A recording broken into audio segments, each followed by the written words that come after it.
தெரியுது. ஒரு வசனத்தோட போலாமே. சிலுவை பற்ற உபதேசம் கெட்டு போறவர்களுக்கு எப்படி இருக்கான்? பைத்தியமா இருக்கு. அது ரட்சிக்கப்படுறது நமக்கு எப்படி இருக்கு? பலனா இருக்கிறது. அந்த பலனோட நம்ம கடந்து செல்வோம். ஆறாவது வார்த்தை கடந்து செல்லும் முன்னாடி ஒரு சின்ன சாட்சி சொல்லிட்டு போறேன். ஒரு 6 வருஷத்துக்கு முன்னாடி கீழே இருக்கிற ஒரு நாள் வந்து நானும் என் கூட சேர்ந்து கொஞ்சம் ஃபர்ஸ்ட் வாய்ஸ் அப்படிதான் இருக்கும், கொஞ்சம் அட்ஜஸ்ட் பண்ணிக்கோங்க. கீழே நானும் ஒரு அக்கா வந்து தண்ணி வச்சிருந்தோம். அப்போ வந்து இதே குட் ஃப்ரைடே டைம் தான், மத்தியானம் லஞ்ச் டைம். அங்கிள் வந்து சாப்பிட்டுட்டு கை கழுவ வந்தாரு. கை கழுவிட்டு எங்க 2 பேரையும் பார்த்து சொன்னாரு, சாமி இந்த வருஷம் நீங்க குட் ஃப்ரைடேக்கு நீங்க வந்து ஒரு வார்த்தை பேசுங்களேன் அப்படின்னு சொன்னாரு. நாங்க 2 பேரும் ஒருத்தர் பார்த்து சிரிச்சுக்கிட்டோம். அப்ப அங்கிள் எங்களை பார்த்து ஒரு வசனம் சொன்னாரு. எபிரேயர் 5:12, காலத்தை பார்த்தால் போதகராய் இருக்க வேண்டிய உங்களுக்கு தேவனுடைய வாக்கியங்களின் மூல உபதேசங்களை மறுபடியும் உபதேசிக்க வேண்டியதாக இருக்கிறது அப்படின்னு சொல்லிட்டு இதே மாதிரிதான் அப்பயும் சிரிச்சுட்டு எங்களை பார்த்து போயிட்டாரு. நாங்களும் ஒருத்தர் பார்த்து சிரிச்சுக்கிட்டோம். அதுக்காக நாங்க அப்போ ஜெபம் பண்ணோம். நாங்க தனி ஜெபத்துல இருக்கும்போது ஜெபம் பண்ணோம், நாங்க கூடி இருக்கும் போதும் ஜெபம் பண்ணோம். அதுக்கப்புறமா எப்பெல்லாம் ஞாபகம் வருதோ அப்பதான் ஜெபம் பண்ணோம். ஆனா கர்த்தர் இந்த நாள்ல அந்த காரியத்தை நிறைவேற்றிருக்கிறதுக்காக கர்த்தருக்கு நான் நன்றி சொல்றேன். அண்ணா போன மாசம் ஃபோன் பண்ணி இந்த மாதிரி வார்த்தை பேசணும் அப்படின்னு சொன்னப்ப அண்ணா கிட்ட அவங்க சொன்னா, அண்ணா அந்த இடத்துல நிற்பேனா தகுதியானவளா, நான் பேச முடியுமா அப்படின்னு அண்ணா சொன்னார். கர்த்தர் நடத்துவார் நெல்லு அப்படின்னு சொன்னார். இதனால அதன்படியாய் கர்த்தரை நடக்கும்படியாய் கர்த்தருடைய கர்த்தரை ஒப்பு கொடுக்கிறேன். 6ஆம் வார்த்தை யோவான் 19:30. இதோ காடியை வாங்கின பின்பு முடிந்தது என்று சொல்லி தலையை சாய்த்து ஆவியை ஒப்பு கொடுத்தார். ஒரு சின்ன ஜெபம் பண்ணலாம். அப்பா சோத்திரப்பா, ஆவியானவரே இந்த 6ஆம் வார்த்தை கொடுத்ததுக்காக நான் நன்றி செலுத்துறப்பா. ஆண்டவரே இந்த நாள்ல பேசுவது நீங்கள் அல்ல, உங்களிலிருந்து பிதாவின் ஆவியானவர் பேசுகிறார் சொல்லுங்க. வார்த்தைப்படியாய் கூட அப்பா இந்த நாள் என்னை மறைத்து நீர் மாத்திரம் வெளிப்படும்படியாய் செபிக்கிறோம் எங்கள் ஜீவனுள்ள நல்ல பிதாவே, ஆமென். நம்முடைய தலைப்பின் இன்னைக்கு எல்லாம் முடிந்தது. அதே யோவான் 19:28 வசனத்தை நம்ம ஒரு வாட்டி வாசிப்போம். அதன் பின்பு எல்லாம் முடிந்தது என்று இயேசு அறிந்து வேத வாக்கியம் நிறைவேறத்தக்கதாக போதும். அதன் பின்பு எல்லாம் முடிந்தது என்று இயேசு அறிந்து. இந்த முடிந்தது என்ற வார்த்தையை நான் எடுக்க காரணம், இன்னும் 7 வார்த்தை இருக்கு. அந்த 7 வார்த்தை என்ன வார்த்தை நான் எடுக்க அப்படின்னு சொல்லிட்டு நான் யோசிச்சப்ப இந்த முடிந்தது என்ற வார்த்தை என்னோட கூட ஃபுல்லா என் வாழ்க்கை ஃபுல்லா வந்திருக்கு. 2013 இருந்து இந்த வார்த்தை என்னோட கூட வந்துட்டு இருக்கு. முடிஞ்சிருச்சு, எல்லாம் உங்களுக்கு முடிஞ்சிருச்சு அப்படின்னு சொல்லிட்டு. என்ன குறித்த எல்லாருக்கும் தெரியும், கர்த்தர் இந்த நாள்ல என்னை எப்படி சாட்சியா நிறுத்தியிருக்காருன்னு சொல்லிட்டு. அந்த நாள்ல அவ்வளவுதான், ஜீவனை போயிடுச்சு, முடிஞ்சிருச்சு அப்படின்னு சொன்னேன். நான் தான் இந்த நாள்ல கர்த்தருடைய நாமத்துக்கு மகிமையா இந்த நாள்ல கர்த்தர் இருக்க கிருபை செய்திருக்கார். நடுவுல அநேக பலவீனங்கள் வந்தாலும் போயிட்டு வந்தாலும் கர்த்தர் ஜீவனை இந்நாள் மட்டும் காத்து வருகிறார். அதற்காக நான் நன்றி செலுத்துறேன். எனக்காய் ஜெபம் பண்ண அநேகர் இருக்காங்க. இந்த நாள்லயும் நான் உங்களுக்கு நன்றி செலுத்துறேன் இயேசுவின் நாமத்தினால. அதனால இந்த வார்த்தையை நம்ம எடுத்து பேசலாம். ஏன்னா அந்த வார்த்தை நம்ம கூட அப்படியே வந்துட்டே இருக்கு அப்படின்னு சொல்லிட்டு இந்த வார்த்தையை நம்ம எடுத்து பேசலாம் அப்படின்னு நான் அப்படிதான் சொல்வேன். வீட்டுல நான் வேலை செஞ்சு முடிச்சுட்டா இல்ல எல்லாம் பண்ணி முடிச்சுட்டா கேட்பாங்க. நான் என்ன சொல்லுவேன், எல்லாம் முடிந்ததுன்னு சொல்லி ஏசத்தர் ஜீவனை விட்டார் இப்படிதான் சொல்லுவேன். எல்லாம் சிரிப்பாங்க, ஏன் அப்படி சொல்றேன் அப்படின்னு சொல்லிட்டு. அவங்க எல்லாம் முடிஞ்சிருச்சு அப்படின்னு சொல்லிட்டு. ஆனா கர்த்தர் இந்த நாள்ல ஒரு தொடக்கத்தை கொடுத்திருக்காருன்னு சொல்லிட்டு கர்த்தருக்கு நான் நன்றி சொல்றேன். இந்த வார்த்தை நம்ம இங்கிலீஷ்ல பார்க்கும்போது இட் இஸ் ஃபினிஷ்டு, அது முடிந்தது அப்படின்னு சொல்லிட்டு சொல்லப்பட்டிருக்கு. இதே கிரேக் மொழியில பார்க்கும்போது டெட்டலிஸ்டாய் அப்படின்ட்டு சொல்லியிருக்கு. அதுக்கான அர்த்தம் முழுமையாய் நிறைவேறி முடிந்தது, இல்ல முழுமையாய் கர்த்தர் முடிச்சிட்டாரு அப்படின்னு சொல்லிட்டு.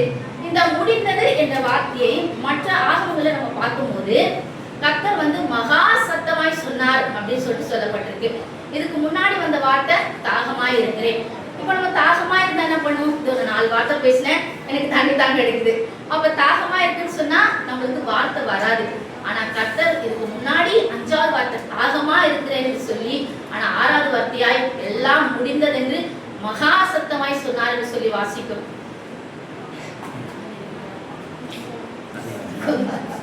முடிந்தது அப்ப வேணாப்பா முடிந்ததுன்னு சொல்ற. ஆக்சுவலா அந்த வார்த்தை யார் சொல்லிருக்கணும், எல்லாம் முடிஞ்சதுன்னு சொல்லிட்டு ஏசப்பா சொல்றாரு. ஏசப்பா பிதாவை நோக்கி சொல்றாரு எல்லாம் முடிந்தது அப்படின்னு சொல்லிட்டு. ஆனா இந்த வார்த்தையை சிலுவையின் கீழ இருக்கிறவங்க தான் சொல்லியிருக்கிறோம். ஏசப்பாக்கு விரோதமா அவங்க தான் பண்ணாங்களே, குடிச்சு கொடுத்தாங்க, கொலை செய்யறதுபடி சொன்னாங்க, சிலுவையில் அரைஞ்சிட்டாங்க.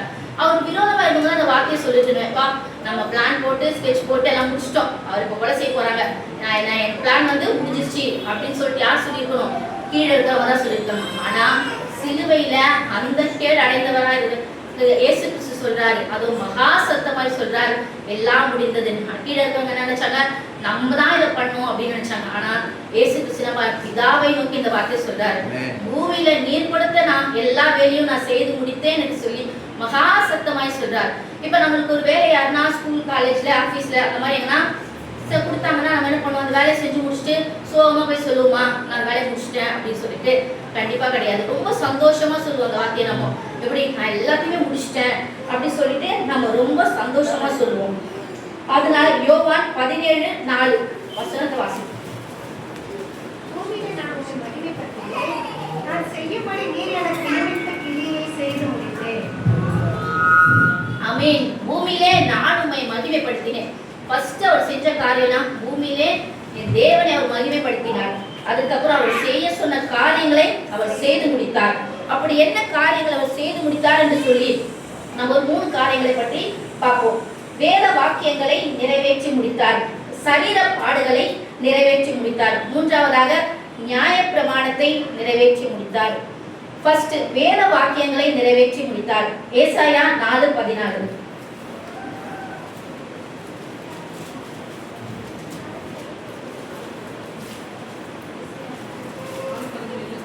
7:14. ஆதலால் ஆண்டவர் தாமே உங்களுக்கு ஒரு அடையாளத்தை கொடுப்பார். இதோ ஒரு கன்னிகை கர்ப்பவதியாகி ஒரு குமாரனை பெறுவாள்.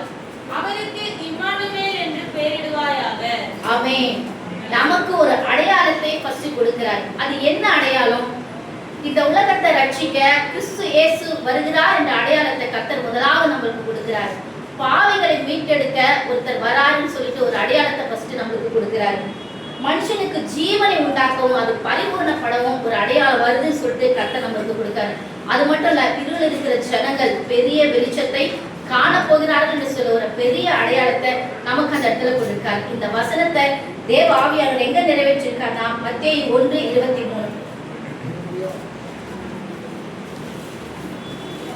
அவன் இதோ ஒரு கன்னிகை கர்ப்பவதியாகி ஒரு குமாரனை பெறுவாள். அவருக்கு இம்மானுவேல் என்று பெயரிடுவார்கள் என்று சொன்னான். ஆமென். இம்மானுவேல் என்று பெயரிடுவாயாக. இம்மானுவேல் என்பதற்கு தேவன் நம்மோடு இருக்கிறார் என்று சொல்லி அர்த்தம். இதோ இயேசு கிறிஸ்து மரித்தேன் ஆனால் சதா காலங்கள் உங்களோடு இருக்கிறேன் என்று சொன்னவர். அப்ப தேவன் நம்மோடு இருக்கிறார் என்று சொல்லி அந்த நாளே கர்த்தர் சொல்லியிருக்கார்.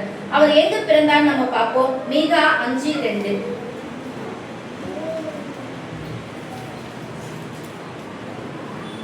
எப்ராத்தா எனப்பட்ட பெத்லகேமே, நீ யூதாவில் உள்ள ஆயிரங்களுக்குள்ளே சிறியதாக இருந்தும் இஸ்ரவேலை ஆளப்போகிற உன்னிடத்திலிருந்து புறப்பட்டு இடத்தில் வருவார். அவருடைய புறப்படுதல் அநாதி நாட்களாக பூமியினுடையது. ஆமென். ஆயிரங்களுக்குள்ளே சிறியதா இருந்தாலும் இஸ்ரவேலை ஆளப் போகிறவர் எங்க பிறக்க போறாராம்? பெத்லகேமில் பிறக்க போகிறார். இந்த வசனத்தை நம்ம மத்தேயு 2:5-6 படிப்போம். அதற்கு அவர்கள், யூதேயாவில் உள்ள பெத்லகேமிலே பிறப்பார். அது என்னென்றால், யூதேயா தேசத்தில் உள்ள பெத்லகேமே, யூதாவின் பிரபுக்களில் நீ சிறியதல்ல. என் ஜனமாகிய இஸ்ரவேலை ஆளுகிறது உடனிருந்து புறப்படுவார் என்று தீர்க்கதரிசினால் எழுதப்பட்டு இருக்கிறது என்றார்கள். ஆமென். அப்போ அங்க மீகால சொல்லப்படுற பெத்லகேமிலே பிறப்பார் என்று சொன்ன வசனத்தை மத்தேயு 2ஆம் அதிகாரத்துல கர்த்தர் நிறைவேற்றியிருக்கிறார்.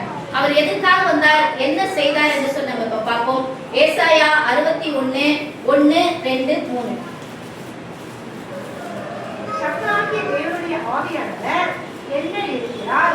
சிறுமைப்பட்டவர்களுக்கு சுவிசேஷத்தை அறிவிக்க ஆமென். கர்த்தர் என்னை ஒண்ணொண்ணா அபிஷேகம் நம்ம பண்ணினார். ஒண்ணொண்ணா பார்த்துட்டு கர்த்தராகிய தேவனுடைய ஆவியானவர் என் மேல் இருக்கிறார்.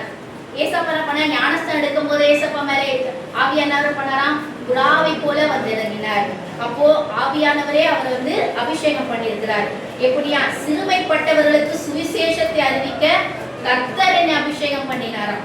அடுத்து இருதயம் நொறுங்குண்டவர்களையும் காயம் கட்டுவதற்காக என்னை அனுப்பினார் என்று கர்த்தர் சொல்கிறார். சிறைப்பட்டவர்களுக்கு விடுதலையும் கட்டுண்டவர்களுக்கு அவிழ்த்தலை கூறவும் கர்த்தருடைய அனுக்கிரக வருஷத்தையும் நம்முடைய தேவன் நீதியை சரிகட்டும் நாளை கூறவும் துயரப்பட்ட அனைவருக்கு ஆறுதல் செய்யவும் சீயோனிலே துயரப்பட்டவர்களை சீர்படுத்தவும் அவர்களுக்கு சாம்பலுக்கு பதிலாக சிங்காரத்தையும் துயரத்துக்கு பதிலாக ஆனந்த தைலத்தையும் ஒடுங்கின ஆவிக்கு பதிலாக துதியின் உடையும் கொடுக்கவும் அவர் என்னை அனுப்பினார். ஆமென். கர்த்தர் இத்தனை காரியங்களை சொன்னார். இத்தனை காரியங்களை ஏசப்பா செஞ்சு முடிச்சாரான்னு சொன்னா ஆமா, கண்டிப்பா செஞ்சு முடிச்சாரு. இந்த எல்லா காரியத்தையும் ஏசாயா தீர்க்கதரிசி சொன்ன எல்லா காரியத்தையும் லூக்கா 4:17-18-19 என் தேவ ஆவியானவர் செய்து முடித்தார். இப்படியா மோசேயின் நியாய பிரமாணத்திலும் தீர்க்கதரிசி ஆகமங்களிலும் சங்கீத புஸ்தகங்களிலும் இயேசு கிறிஸ்துவை குறித்து பிறப்பு முதல் மரணம் வரை கிட்டத்தட்ட 300 வேத வாக்கியங்கள் இருக்கிறதா. அது இந்த 300 வேத வாக்கியங்களை கண்டிப்பா நம்மளால இந்த நாள பார்க்க முடியாது. எனக்கு பிடிச்ச ஒரு 2 வசனத்தை நான் எடுத்திருக்கேன். யோவான் 19:32-33. அந்தபடி போர் சேவகர் வந்து அவருடனே கூட சிலுவையில் அறையப்பட்ட முந்தினவனுடைய கால் எலும்புகளையும் மற்றவனுடைய கால் எலும்புகளையும் முறித்தார்கள். அவர்கள் இயேசுவினிடத்தில் வந்து அவர் மரித்திருக்கிறதை கண்டு அவருடைய கால் எலும்புகளை முறிக்கவில்லை. ஆமென். இந்த வசனம் எனக்கு ரொம்ப பிடிச்சிருந்தது. ஏன்னா 3 பேருக்கும் ஒரே தண்டனை தான். 3 பேருக்கும் என்ன பண்ண ஒன்னாதான் பண்ணணும். ஆனா முதியனுடைய கால் எலும்பையும் போர் சேவன் முறிச்சிட்டாரு, மற்றவருடைய கால் எலும்பையும் போர் சேவன் முறிச்சிட்டாரு.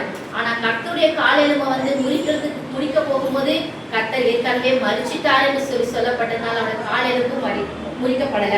அது சங்கீதம் 34:19-20 ரொம்ப அழகா சொல்லப்பட்டது.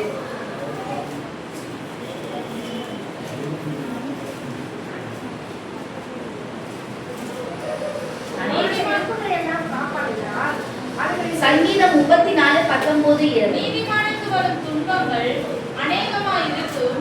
கர்த்தர் அவன் எல்லாவற்றிலும் நின்று அவனை விடுவித்தார்.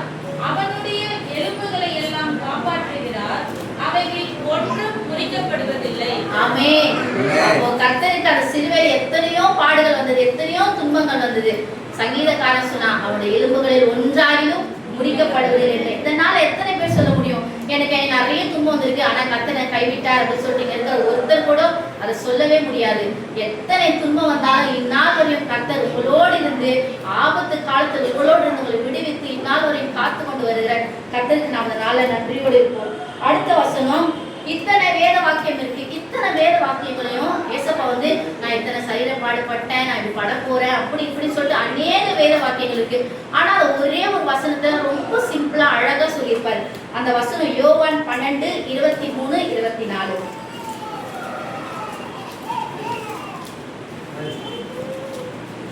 அப்பொழுது இயேசு அவர்களை நோக்கி, மனுஷகுமாரன் மகிமைப்படும்படியான வேலை வந்தது.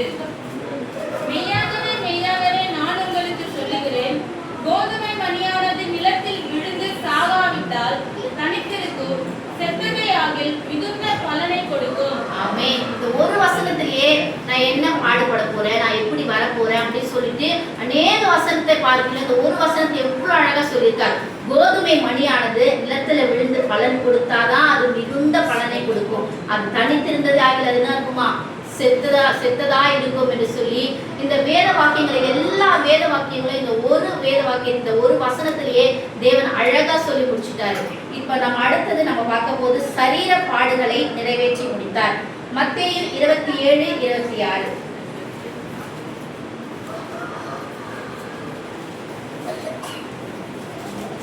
அப்பொழுது அவர் பரபாசை அவர்களுக்கு விடுதலையாக்கி இயேசுவையோ வாழ்நாள் அடிப்பித்து சிலுவையில் அறையும்படிக்கு ஒப்புக் கொடுத்தார். ஆமென். அவர்களுக்காக விடுதலையாக்கி இயேசுவையோ சிலுவையில் அறையும்படி வாரினால் அடிப்பித்து சிலுவையில் அறையும்படி ஒப்பு கொடுத்தார். அவர்களுக்காக இப்ப இந்த இடத்துல அவங்களுக்காக ஒப்பு கொடுத்தாராம். அப்போ அவங்களுக்காக ஒப்பு கொடுத்தப்போ உங்களுக்காகவும் எங்களுக்காகவும் தான் ஏசப்பாவை சிலுவையில நம்ம ஒப்பு கொடுத்திருக்கோம். அதுக்காக அவர் என்ன பாடுபட்டாரு சொல்லிட்டு ரொம்ப ஷார்ட்டாவே நம்ம பார்த்துக்கலாம். வாரினால் அடிப்பித்து சிலுவையில் அறையும்படி ஒப்பு கொடுத்தார். அடுத்து லூக்கா 22:63-64-65 இயேசுவை பிடித்து கொண்டு போன மனுஷர் அவரை என்ன பண்ணாங்களாம், அவரை பரியாசம் பண்ணி கண்களை கட்டி முகத்தில் அறைந்து உன்னை அடித்தவன் யார் என்று ஞான திருஷ்டியில் சொல் என்று கேட்டதும் அன்றி அவரை அநேக தூஷண வார்த்தைகளை சொன்னார்களாம். இந்த நாள் நம்மள யாருன்னா ஒரு வார்த்தை திட்டினாலே நமக்கு எவ்வளவு என்ன பார்த்து நீ எப்படி அந்த வார்த்தை சொல்வ அப்படின்னு நம்ம சொல்லுவோம். ஆனா உலகத்தையே ரட்சிக்கும் அந்த இயேசு கிறிஸ்துவை பார்த்து அந்த போர் சேவகர்கள் சொல்றாங்களா, அநேக தூஷண வார்த்தைகளை சொல்றாங்க. இதை நம்ம கேட்கும்போது எவ்வளவு கஷ்டமா இருக்கும். இப்ப நமக்கு பிரியமானவங்க ஒருத்தர் வந்து திட்டாங்கன்னு வச்சுக்கோங்க, நீ இவ்வளவு திட்டாங்களா, இரு நான் உங்ககிட்ட சண்டைக்கு போறேன் அப்படி சொல்லிட்டு நம்ம வந்து என்ன பண்ணுவோம், அவ்வளவு டென்ஷன் ஆயிடுவோம். ஆனா நமக்கு நித்திய மீட்பை உண்டு பண்ண வந்த இயேசு கிறிஸ்துவை பார்த்து அந்த போர்ச்சவர்கள் என்ன பண்ணாங்க, அநேக தூஷண வார்த்தைகளை சொல்றாங்களாம். அடுத்து மத்தேயு 27, 29, 30, 31. உள்ளதால் ஒரு முடியை பின்னி அவர் சிரசின் மேல் வைத்து அவர் வலது கையில் ஒரு கோலை கொடுத்து அவர் முன்பாக முழங்கால் படியிட்டு, யூதனுடைய ராஜாவே வாழ்க என்று அவரை பரியாசம் பண்ணி அவர் மேல் துப்பி அந்த கோலை எடுத்து அவரை சிரசில் அடித்தார்கள். அவரை பரியாசம் பண்ணின பின்பு அவருக்கு உடுத்தின மேல் அங்கியை கழற்றி அவருடைய வஸ்திரங்களை அவருக்கு உடுத்தி அவரை சிலுவையில் அறையும்படி கொண்டு போனார்கள். ஆமென். இந்த போல கொடுமை பண்ணிட்டாங்க. முள்ளுனால ஒரு நமக்கு காலம் சின்ன முள்ளு குத்துனாலே அப்படியே அந்த ஒரு நாளுக்குள்ள ஒண்டி தான் நடக்குமே நம்ம. ஆனா கர்த்தருக்கு அவ்வளவு பெரிய முள்முடின்றது சாபத்தின் அடையாளமா கருதப்படுது. அப்ப உனக்காக எனக்காக அந்த சாபத்தின் அடையாளத்தை அவர் தலையில் சுமந்து கொண்டார். என்னைக்காச்சும் ஒரு நாளாச்சு நம்ம யோசிச்சிருக்குமா, இவ்வளவு பெரிய முள்முடி அவர் சுமந்திருக்காரே அப்படின்னு சொல்லிட்டு என்னைக்காச்சும் ஒரு நாளாச்சும் நம்ம யோசிக்குமா? அதை யோசிக்காம நம்ம இந்த ஒரு நாள் மட்டும் இந்த பாடலின் வசனத்தை கேட்டு திரும்ப நாளையில இருந்து நம்ம பண்ணதான் பண்ண போறோம். அப்படி இல்லாம இந்த வருஷத்துல இருந்தாச்சு அது ஒரு நிமிஷம் யோசிச்சுக்குமே, நம்ம காட்டுத்தனை பாடல்கள் பட்டாரா அப்படின்னு சொல்லிட்டு நம்ம என்ன பண்றோம், நம்ம செய்யற காரியத்தினால இயேசு கிறிஸ்து எப்படி பண்றான், ஒவ்வொரு நாளும் சிலுவையில் அறையுமா. இயேசு நம்ம பெரிய பாவம் பண்ணலையே, நம்ம என்ன பண்ணோம் சிலுவையில் அவர் அறையறதுக்கு அப்படின்னு சொல்லிட்டு இயேசுவா சிம்பிளா சொல்றாரு. பைபிள வாசிக்கலன்னா அது என்னவா, பாவமாய் இருக்குமா. அப்போ நம்ம அந்த சின்ன பாவம் கூட பண்ணாம ஏதோ உங்களால முடிஞ்ச சின்ன சின்ன வசனங்களை வந்து வாசிச்சுட்டு இனிமேட்டு இந்த நாள்ல இனிமேட்டு நான் ஏசப்பா சிலுவையில் அறைய மாட்டேன்ப்பா, யாரா இருந்தாலும் சரி, இனிமேட்டு நான் அந்த தப்பு செஞ்சு நான் ஏசப்பா சிலுவையில் அறைய மாட்டேன், என்னால் இதுக்கப்புறம் ஏசப்பா வந்து இந்த தண்டனையை வாங்கக்கூடாது அப்படின்னு சொல்லிட்டு இந்த நாள்ல நம்மளோட மனசுல ஒரு தீர்மானத்தை நம்ம எடுத்துக்கலாம். அடுத்து ஏசாயா 52:14.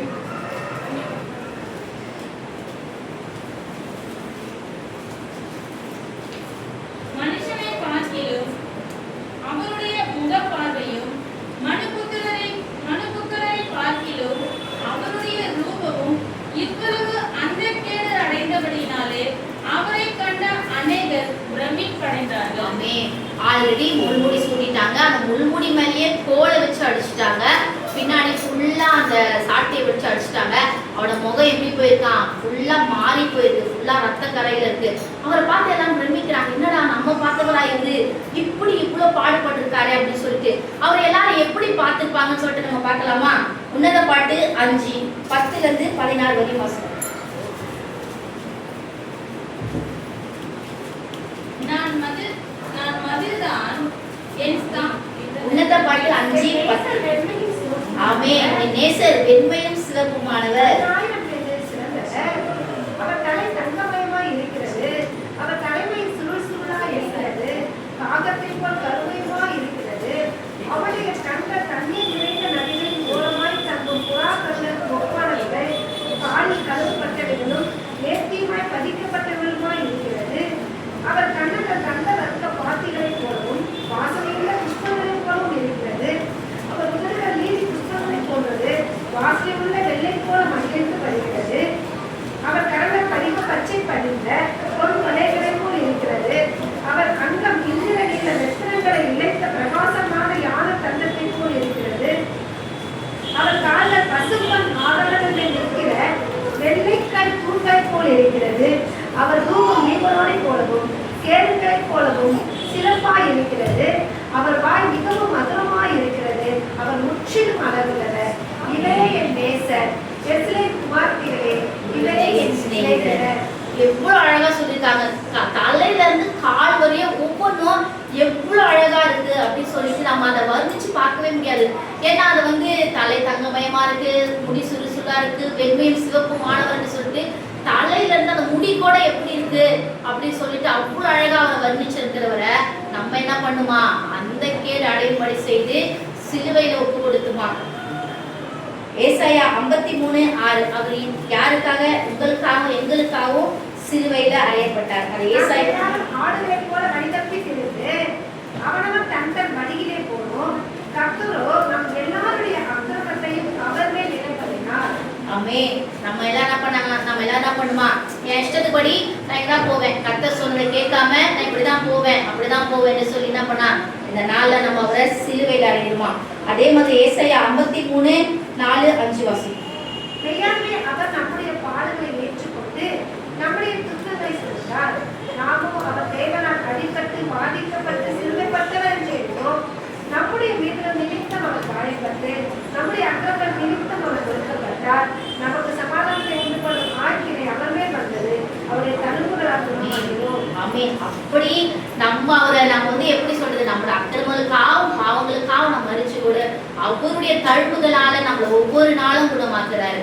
அதனால நம்ம என்ன பண்ணுவோம்? அந்த பாடல ஒரு நிமிஷம் யோசிச்சு பார்த்து இனியாவது நம்ம கத்தருக்கேன்னு சரி ஓகே, இதுக்கப்புறம் நம்ம வந்து இந்த தப்பெல்லாம் செய்யாம நம்ம பண்ற தப்புல தானா அவர் ஒவ்வொரு நாளும் சிலுவையில் அறையப்படுறாரு அப்படின்னு சொல்லிட்டு அதை கொஞ்சம் யோசிச்சு இன்னைக்கு ஒரு நாள் மட்டும் இல்லாம இதை நம்ம டெய்லியும் இந்த சிலுவை தியானத்தை நம்ம வந்து டெய்லியும் ஒரு நிமிஷம் யோசிச்சு பார்க்கணும். சரிங்களா? அப்புறம் நம்ம பார்க்க போது என்னன்னா நியாய பிரமாணத்து முடிவுக்கு வந்தது. கடைசியா நம்ம பார்க்கிற வசனம் இது எபிரேயர் 7:27. அவர் பிரதான ஆசாரியர்களைப் போல முன்பு சொந்த பாவங்களுக்காகவும் பின்பு ஜனங்களுடைய பாவங்களுக்காகவும் நாளோறும் பலியிட வேண்டியதில்லை. ஏனெனில் தம்மை தாமே பலியிட்டதினாலே இதை ஒரே தரம் செய்ய முடிந்தார். ஆமென். இப்ப நியாய பிரமாணம்ன்றது பழைய காலத்துல ஒரு சட்டமா இருந்தது. நீங்க இந்த பாவத்தை செஞ்சீங்களா, இது நீங்க பலியிடுங்க. அவங்க காசு அவங்க வாழ்க்கை தரத்தை பொறுத்து, நான் கொஞ்சம் ஏழையா இருக்கேன்னா நீ வந்து என்ன சொல்லு, ஒரு கோழியை பலியிடு, இல்ல நீ கொஞ்சம் பணக்காரனா இருந்தா ஒரு வெள்ளாட்டு கடாவை பலியிடு அப்படின்னு சொல்லிட்டு அவங்க தப்புக்கு ஏற்ற மாதிரியும் அவங்க கிட்ட காசு இருக்கிறதுக்கு ஏற்ற மாதிரியும் தான் பழைய காலத்துல வந்து பலியிட்டாங்களே. ஆனா கர்த்தர் என்ன சொல்றாரு? நீங்க பிரதான ஆசாரிய போல முன்பு செத்த பாவங்களுக்காகவும் இனி வரப்போற பாவங்களுக்காகவும் ஒரு வாட்டியும் ஒரு பலியிட போறதில்ல. நானே ஒரே தரம் உங்களுக்காக பலியானேன் என்று சொல்லி கர்த்தர் இந்த நாள்ல நியாய பிரமாணத்தை நிறைவேற்றி முடிக்கிறார். 1 பேதுரு 1:18-19. உங்கள் முன்னோர்களால் பாரம்பரியமாய் நீங்கள் அனுசரித்து வந்த வீணான நடத்தையினின்று அழிவுள்ள வஸ்துக்களாகிய வெள்ளியினாலும் பொன்னினாலும் மீட்கப்படாமல் குற்றமில்லாத மாசற்ற ஆட்டுக்குட்டியாகிய கிறிஸ்துவின் விலையேறப்பட்ட இரத்தத்தினாலே மீட்கப்பட்டீர்கள் என்று அறிந்திருக்கிறீர்களே. ஆமென். நம்ம வெள்ளினாலும் பொன்னினாலும் மீட்கப்படல, கிறிஸ்து இயேசுவின் ரத்தத்தினால, அது விலையேற பெற்ற மாசற்ற ரத்தத்தினால நம்ம வந்து மீட்கப்பட்டிருக்கிறோம். அவரு தன்னுடைய ரத்தத்தை சிந்தி நியாய பிரமாணத்தை முடித்து இந்த நாள உங்களுக்கு எங்களுக்கும் நித்திய ஜீவனை உண்டு பண்ணும் வழி அவர் என்ன பண்ணிருக்காரு? திறந்து கொடுத்திருக்கார். கலாத்தியர் 3:13 வாசி.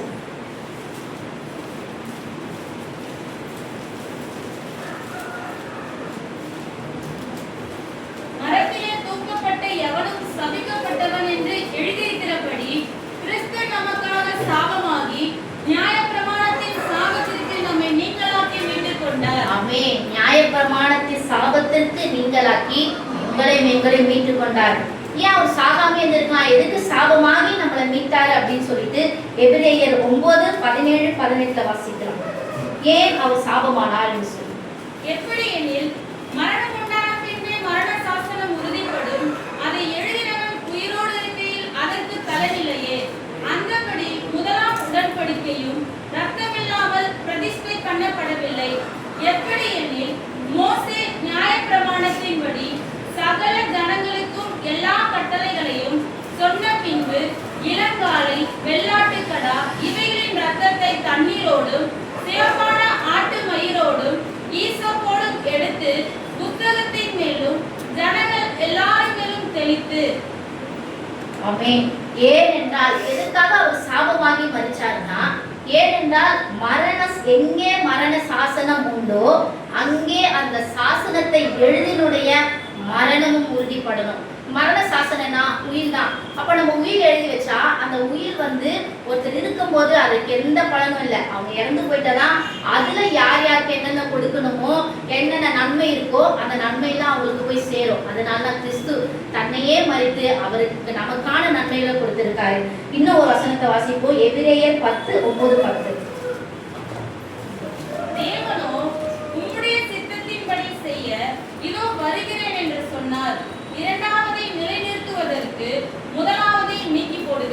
ஆமென். இரண்டாவதை நிலைநிறுத்துவதற்காக என்ன பண்ணார் அவரு? முதலாவதை நீக்கி போட்டார். கொலோசியர் 2:14-15 வாசி.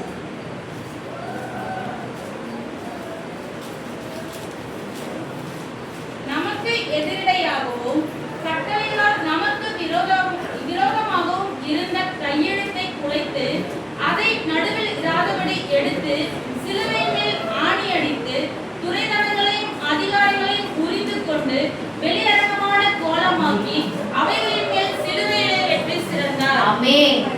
உங்களுக்காக நமக்கு எதிரடையாக இருந்த கையெழுத்தை அவர் என்ன பண்ணாரு? குலைத்து போட்டு வெளியரங்கமான கோலமாகி சிலுவையின் மேல் வெற்றி சிறந்தார். எதுக்குப்பா அவர் இதெல்லாம் பண்ணாரு அப்படின்னு சொல்லிட்டு கடைசி ஒரு வசனத்தை நம்ம வாசிப்போம். ஏசாயா 59:2. நீங்கள் அக்கிரமத்திலே உங்களுக்கு உங்கள் தேவனுக்கு நடுவாக பிரிவினை உண்டாக்குகிறது. ஆமென். உங்கள் பாவங்களே அவர் உங்கள் செவிகளாதபடிக்கு அவருடைய முகத்தை உங்களுக்கு மறைக்கிறது. ஆமென். நம்முடைய அக்கிரமம் என்ன பண்ணா? நமக்கும் தேவனுக்கு முன்பாக ஒரு திரையாய் வந்து நிற்கிறான். இந்த திரையை நீக்குவதற்காக தான் அவர் சிலுவையில அந்த பாடுபட்டு நியாய பிரமாணத்தை நிறைவேற்றி முடித்தாராம். இப்படியா கூட பிதாவின் இயேசுவானவர் பிதா சொன்ன எல்லா வேலையும் செஞ்சு முடிச்சாராம். இந்த நாள்ல கூட நம்மளும் 2 தீமோத்தேயு 4:7-8 வாசித்து முடிப்போம்.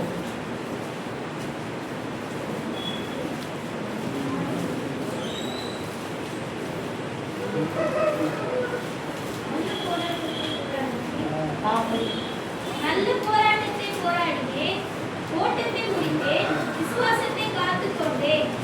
இது முதல் நீதியின் கிரீடம் எனக்காக வைக்கப்பட்டிருக்கிறது. ஆமென். நீதியுள்ள நியாயாதிபதியாகிய போதும். கர்த்தர் இது முதல் என்ன பண்ணுங்க? நீதியின் கிரீடம் எனக்காக வைக்கப்பட்டிருக்கிறதா? இந்த நாளில் கர்த்தர் நமக்காக கொடுத்த ஓட்டத்தை நம்ம விசுவாசத்தோட ஓடி கர்த்தர் சொன்ன மாதிரி மகா சத்தமாய் சொன்னார், எல்லாம் முடிச்சிட்டேன் அப்படின்னு சொல்லிட்டு அவரு எல்லாத்தையும் கரெக்டா முடிச்சிட்டாரு.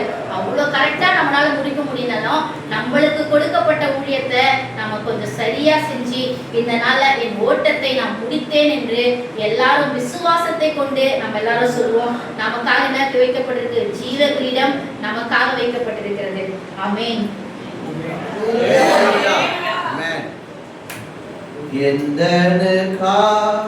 கல்வாரியில் இந்த பாடுகள்